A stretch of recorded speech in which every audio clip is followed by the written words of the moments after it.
कल जब मैं बाजार गई तो रास्ते में अचानक एक दुबली पतली नाजुक सी लड़की एक छोटे बच्चे का हाथ पकड़े मेरी तरफ आने लगी। मैंने पहचानने की कोशिश की, कौन है यह? मेरे आस पड़ोस में रहने वाली कोई या मेरी कोई पुरानी स्टूडेंट?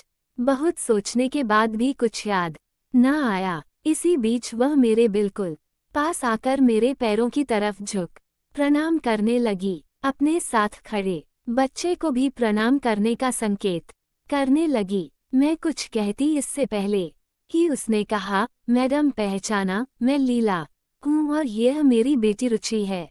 अब मुझे वो दुबली पतली लीला याद आ गई और इसके साथ ही याद आने लगी उसकी पिछली सारी बातें। जब वह मैं मेरे घर पहली बार अपने पिता के साथ आई थी तो उसकी आंखों में कौतूहल और एक अजीब सा डर था।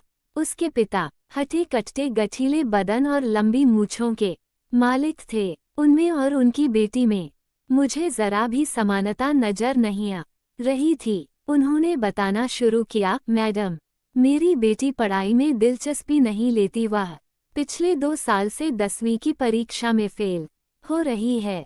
आप इसे इस तरह पढ़ाना कि इस बार यह पास हो जाए।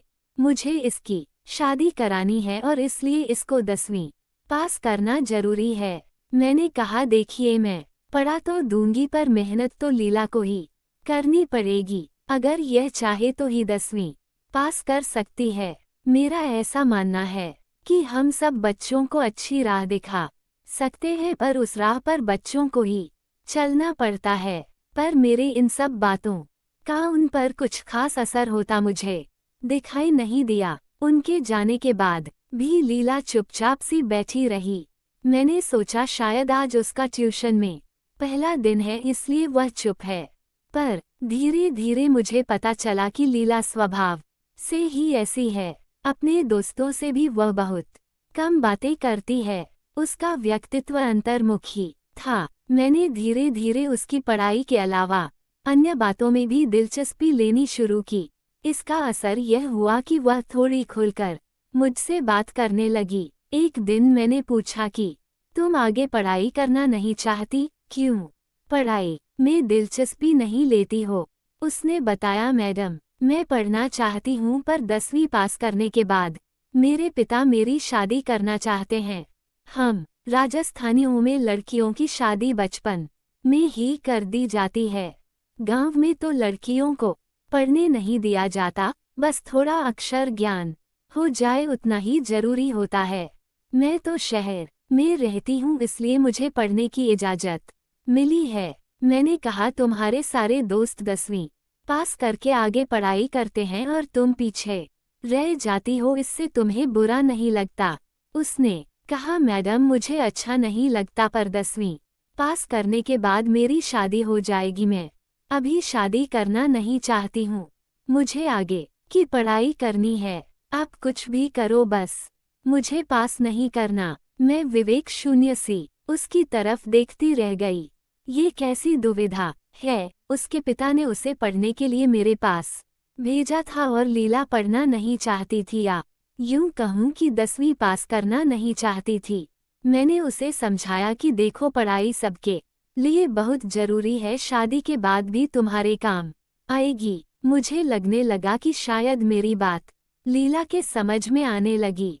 इसका नतीजा ये हुआ कि 10वीं के रिजल्ट के बाद वह जब मुझसे मिलने आई तो उसके हाथ में मिठाई का डब्बा था और आंखों में आंसू थे। मैं समझ गई कि वह इस बार पास हो गई है, पर यह समझ नहीं पा रही थी कि उसे बधाई दूं या उसकी भविष्य की चिंता में उसका साथ। उस दिन के बाद वह मुझसे मिलने कभी नहीं आई। मैं भी अपनी उलझन में ऐसी उलझ गई कि लीला का ख्याल दिल से जाता रहा।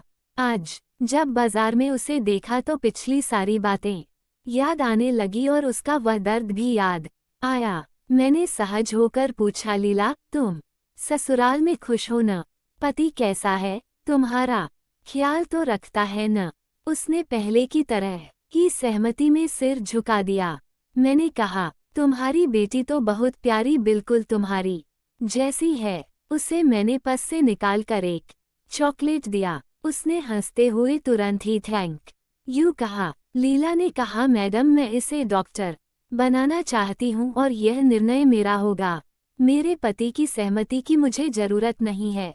और हाँ, ये पहली बार में ही 10वीं पास कर जाएगी। उसकी तरफ देखते हुए मैंने हंसकर कहा, हाँ हाँ यह जरूर पास करेगी। आज मेरे सामने लीला नहीं एक माँ खड़ी थी जो अपनी अधूरी इच्छा अपनी बेटी में पूरी होते देख रही थी।